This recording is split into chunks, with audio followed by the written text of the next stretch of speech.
নড়াইলের কয়েকটি পূজা মণ্ডপ পরিদর্শন করেছেন খুলনা বিভাগীয় কমিশনার মোহাম্মদ ফিরোজ সরকার।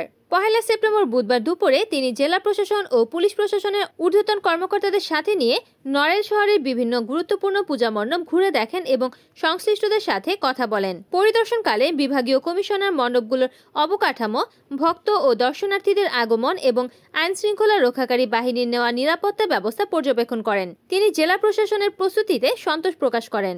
এ সময় তার সঙ্গী ছিলেন জেলা প্রশাসক শারমিন আক্তার জাহান, স্থানীয় সরকার বিভাগের উপপরিচালক জুলিয়া সুকায়না, পূজা উদযাপন পরিষদের সভাপতি অন্ন ঘোষ, পূজা উদযাপন ফ্রন্টের সাধারণ সম্পাদক মিলন ঘোষ প্রমুখ।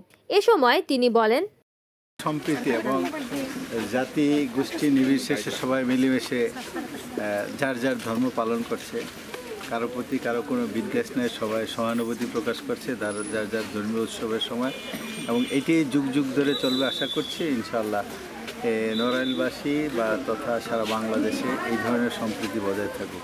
ধন্যবাদ। রিপোর্ট করেছেন নড়াইল প্রতিনিধি মোহাম্মদ নুরুন্নবী সামদানি, NN TV।